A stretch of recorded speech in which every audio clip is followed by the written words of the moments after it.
What is up, YouTube? It's your boy Eli back with another video. Thanks for watching 519 Outdoors. Today's we're going to be doing a video about my crankbait information, the styles I fish, the way I think about it. I mean, this all could be wrong, but this is the way I've been told, and it helps just keep it really simple. Thanks for watching. Hit the like button and hit the subscribe button if you haven't already. Stay tuned. So this video will contain my go-to colors and my styles of crankbaits I like to fish, like I said. So getting into it, I have 4 variations in my depth. I go shallow, mid-depth, semi-deep, and then deep diving crankbaits. So we just get into that right now. Okay, to start off, we will talk about shallow. Generally, my shallow crankbaits run 1 to 3 feet deep. Generally, these are like really small square bills, like the Cabela 1.5 series. I mean, this thing is tiny. It's got a nice, really wide, erratic action to it. It's got a really nice build to it, and very sticky hooks. Another one that I like to run through here is the R3 from McClung. Of course, you gotta have a little chartreuse in your shallow cranks. These things, you can get them at Walmart for like $5.50 or something like that. I actually got this one set for like $2, so I picked it up. But these have very sticky hooks too. They seem a little large for the size of the bait, but they work great, and it has a really nice action as well. So that is really it for my shallow crankbaits.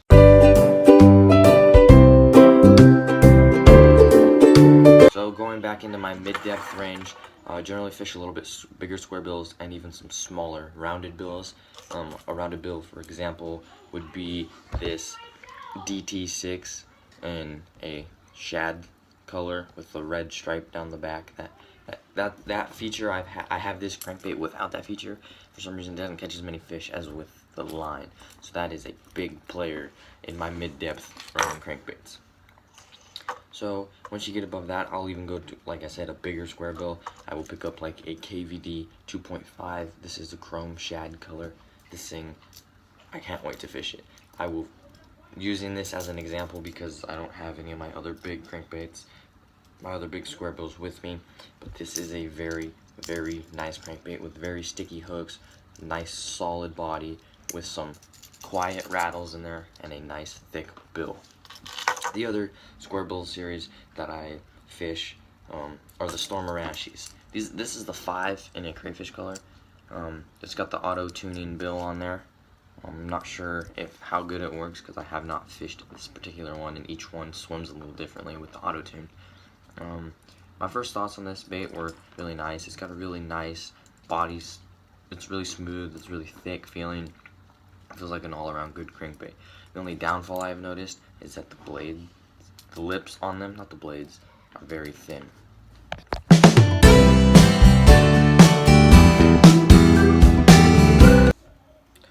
With that being said, you can even pick up a Rapala squared off nose, flat-sided DT7. This thing is awkward and oblong. Again, very nice hooks and a very solid action with some mid-volumed rattles inside of it, and that bait has caught me a lot of big fish. The other 2 styles that you could go to are the Stormarashi 7s. These are the flat 7s, and they also have the auto tuning bills, and they are rounded like that. This is a shad color, and this is a crayfish color again. I fish a lot of crayfish and a lot of shad color, even though the lakes I fish don't have many of each, but they do have a lot of bluegill. And the shad is pretty good at doing that because during the spawn, our bluegill look just like that, very light and have very dark lines and distinctive lines on them. So enough said with the mid-depth range. We'll work onto our semi-deep depth range here in just a second.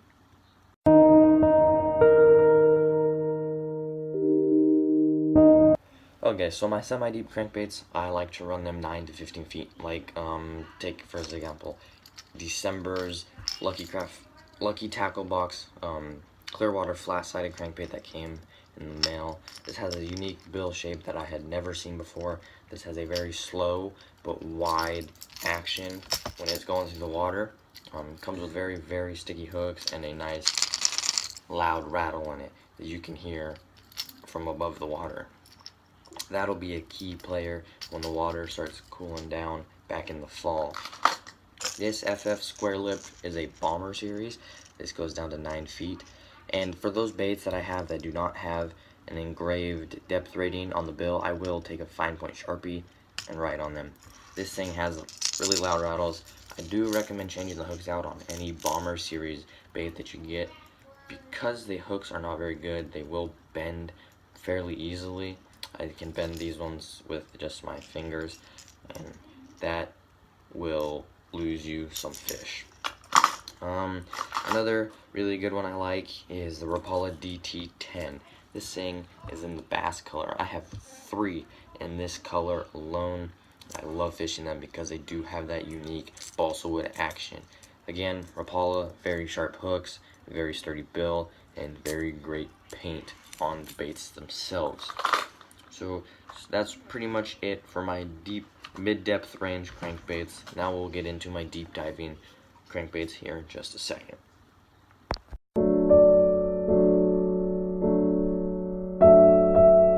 So for my deep diving crankbaits, I really only fish 2.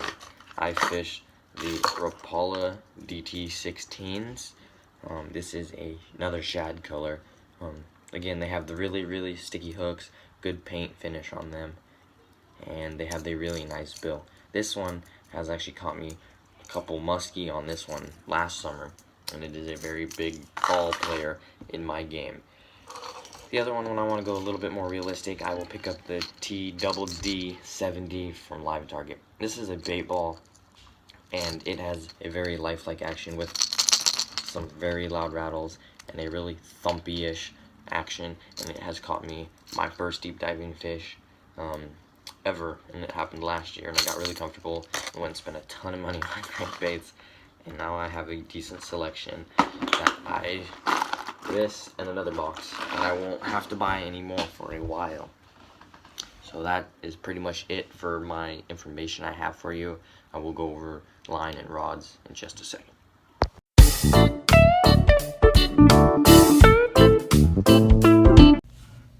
So talking about the rods, I know a lot of guys fish like mediums, but they seem a little too soft for my likings. So I like to fish the Abu Garcia Vigilante rod. This is a 7-foot medium heavy. I also have this one in a 7.3 medium heavy. I have found though with my style of cranking that I tend to like that little bit shorter rod, like a 7-foot, just because it's more accurate to me.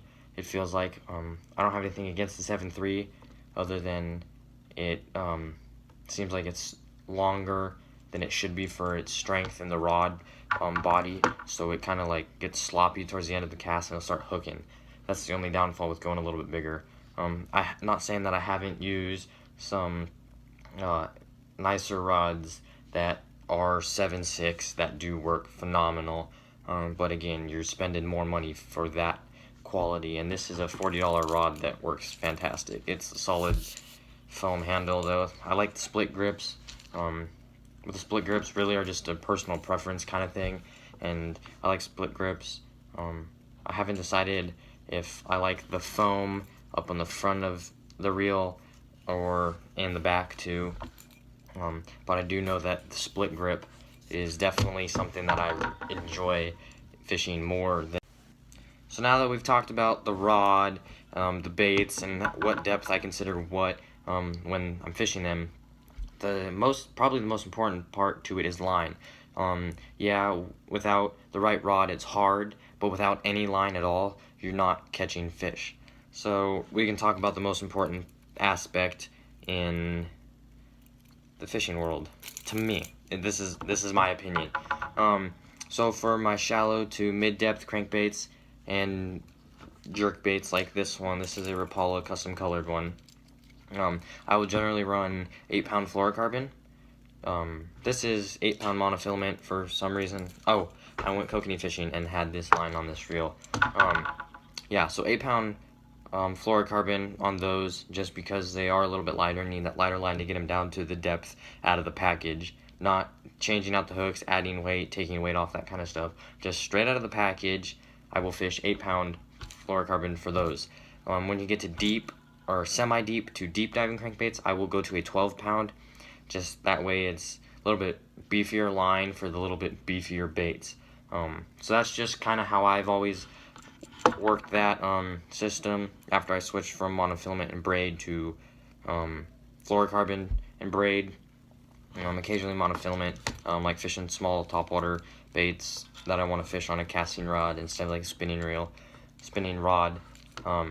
Like this is a great rod for that too, by the way. So after talking about the line, that's pretty important. We can talk about the reel. Honestly, the reel is not really that important. For cranking, you want to go slower. You can fish a 7:1 gear ratio reel with crankbaits. However, you're gonna have to reel really slow, and it'll feel really weird. So I like to stick with a 6:4 or below. I have a 5.1 that is really slow, and you actually kind of burn it when you want your baits to move at a normal speed, say with like this 6:4. Like this is a 6:4 to 1 gear ratio, and I fish all kinds of things on it. One thing it struggles with is picking up a lot of slack and fishing buzzbaits, because it's a little bit slower, so it's hard to fish a buzzbait. Buzzbaits I like 7.1 to 1 gear ratio, just because it's a little bit faster and it can help you pick up that extra line. So reels, honestly, it doesn't matter. It's just personal preference. Just something that's smooth that you can make long casts with, paired up with the right bait, you would be good to go. So thank you for watching 509 Outdoors. That is all I have for you today. Down below will be the link to my Instagram, Facebook. I can put my Snapchat down there. However, the only Snapchat I have is a personal one. I don't have any problem with linking that and letting you guys look at that too, but most of the stuff I post on there is not fishing or hunting related. As always, keep them lines tight and get them wet. Please hit that like button and smash the subscribe button if you haven't already. There is much more to come, and I am looking forward to it.